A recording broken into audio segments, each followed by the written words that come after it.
Muslim maupun ya intinya banyak yang non Muslim dan mempertanyakan kenapa kita mau bersusah-susah menahan lapar sekian jam gitu. Bahkan saya pernah berdiskusi itu such kind of stupid thing to do gitu. Jadi dia bilang kayak gitu. Tapi karena memang udah biasa ngomong saya maunya ya saya nggak sakit hati. Makanya mungkin yang ingin saya share di sini mungkin akan sedikit bisa menjawab pertanyaan-pertanyaan seperti itu. Ya. Oke, sebelumnya ya mungkin ini bagi teman-teman sekalian saya rasa sudah hafal di luar kepala tentang perintah menjalankan puasa. Mungkin yang dari ini yang lebih pas untuk menjelaskan ini nanti Ustadz Zaki karena beliau yang benar-benar Ustadz, kalau saya kan seleb. Ya,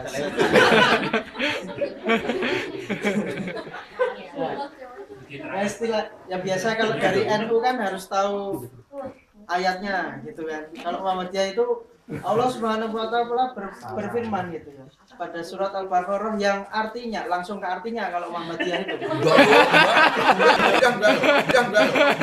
Kalau dibaca ayatnya dulu baru artinya gitu. Tapi kalau saya gitu ya langsung yang artinya gitu ya.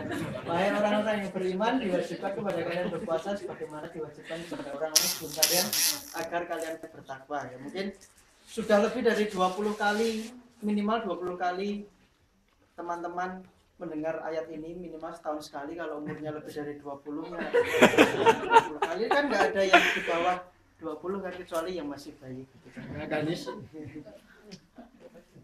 Ya, seperti itu. Jadi paling nggak kurang lebih kita sudah di luar kepala tentang ayat ini.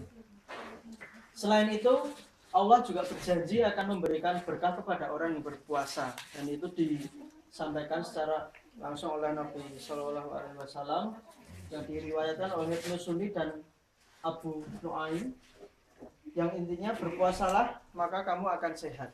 Nah, sehat ini itu bisa dari aspek rohani dan aspek jasmani. Nah, sekali lagi kalau kita bicara tentang sehat rohani itu wilayahnya Ustadz Zaki gitu ya.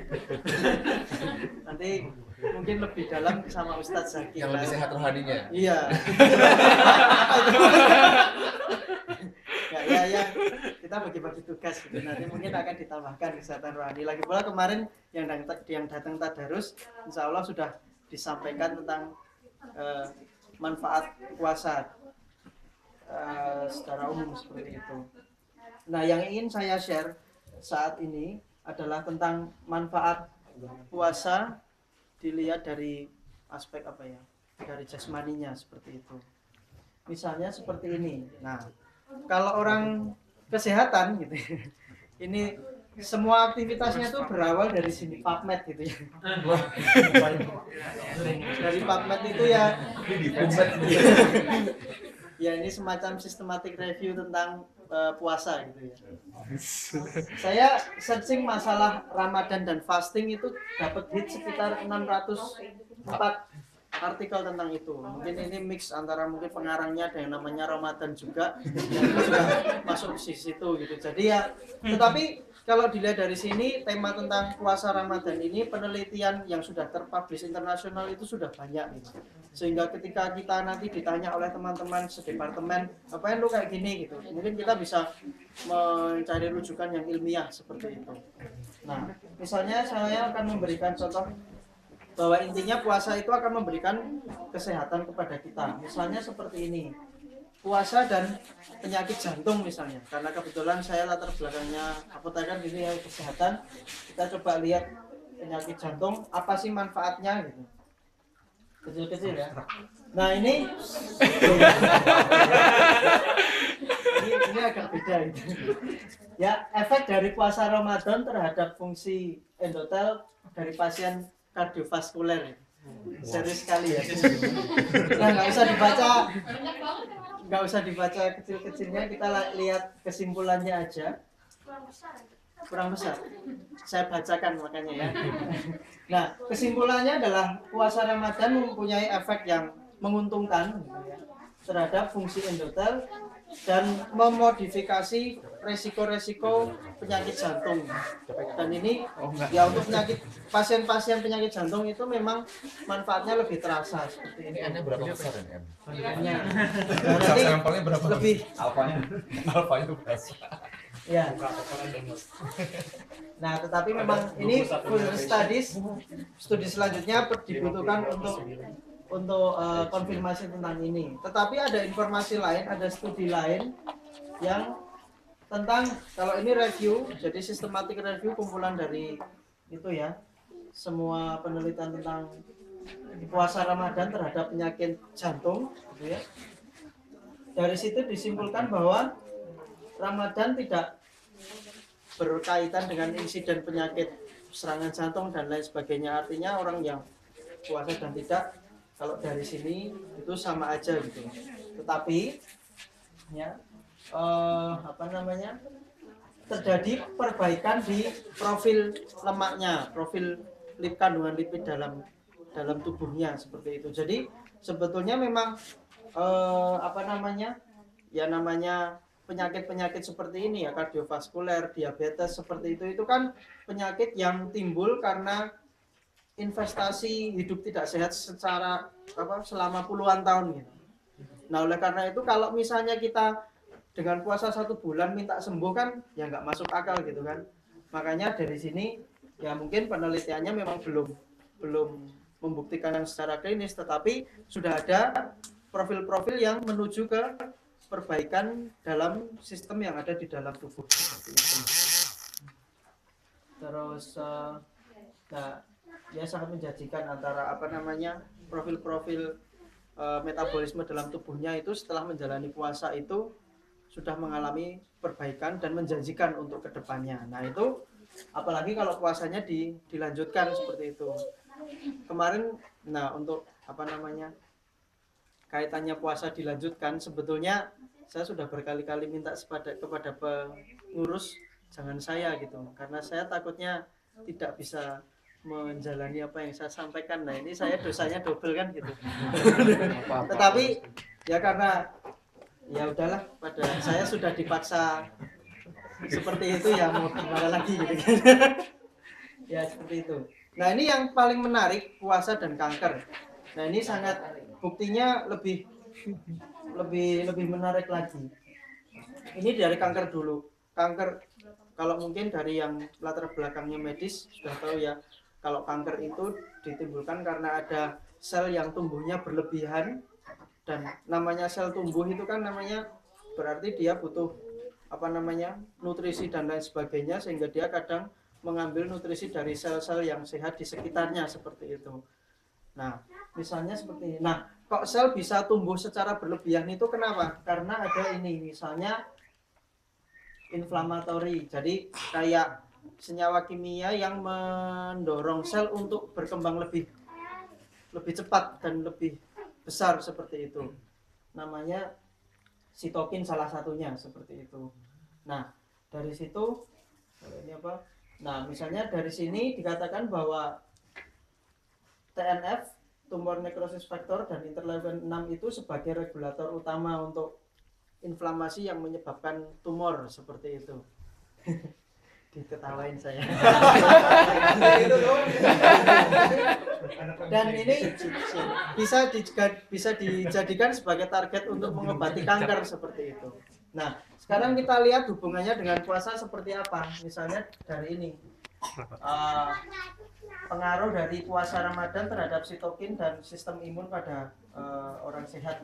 Kalau ini, kesimpulannya adalah bahwa puasa, RIF itu puasa, dia menghambat inflamatory status dari jadi senyawa-senyawa kimia yang mendorong sel untuk berkembang tadi itu ditekan oleh puasa ini gitu. Dan ini sudah dipublish juga, jadi puasa Ramadan dan selama full itu bisa menurunkan aktivitas sitokin yang mempromosi atau mendorong sel untuk berkembang menjadi sel kanker seperti itu. Nah, ini pada orang sehat. Pada orang yang kanker bagaimana? Kaitannya orang puasa dengan yang mendapatkan obat kemo seperti itu. Ternyata terbukti bahwa pada orang kemo yang menjalankan puasa, ternyata obat kemoterapinya itu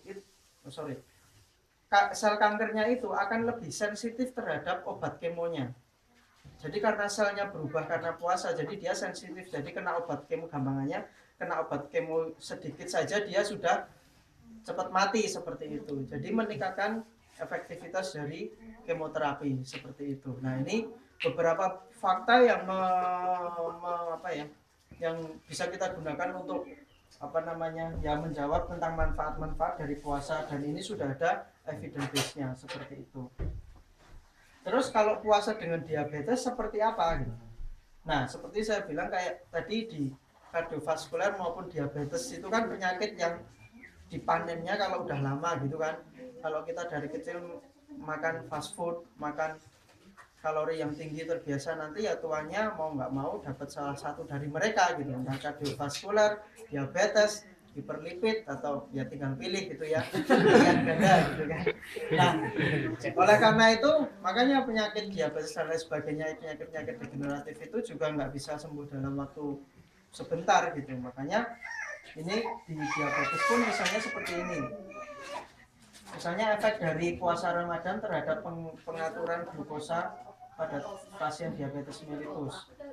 Sebetulnya kesimpulan dari penelitian ini adalah tidak ada negatif efek dari puasa terhadap pengaturan glukosa, asal pengawasannya tepat. Karena bahayanya kalau pasien DM itu pengaturan glukosanya tidak ketat, itu nanti kalau drop dia bisa meninggal. Makanya ini isu yang sangat penting antara puasa dan penyakit pasien DM itu sangat penting. Oleh karena itu pasien DM saat puasa, ketika mau menjalani puasa itu sebaiknya memang ketemu dengan tenaga kesehatan yang berkaitan dengan ini pengaturan diet, karena memang harus sahur, makannya sahur dan buka aja kan, karena ya orang DM itu nggak boleh sama sekali berhenti tanpa gula gitu, karena nanti bisa shock hipoglikemik dan meninggal seperti itu. Terus apalagi? Nah, saya lupa.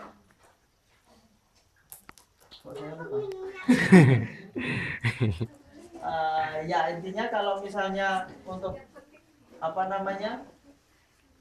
dalam pengaturan, misalnya kalau dalam hal ini pada orang sehat itu sangat bermanfaat ya untuk mengatur kolesterol, trigliserid pada pasien atau pada pasien dislipid juga gitu kan. Dan selain itu puasa Ramadan juga bisa mengontrol dari ya tadi sudah sama di awal tadi yang menyebabkan peradangan, inflamasi seperti itu. Terus puasa dan hamil dan menyusui gitu kan. Kalau dalam hadisnya kan ada keringanan ya. Mungkin lebih jelasnya seperti ini. Kalau orang ini ya karena digrumis gitu, saya kasih lagi deh satu gitu. Sunahnya gitu kan.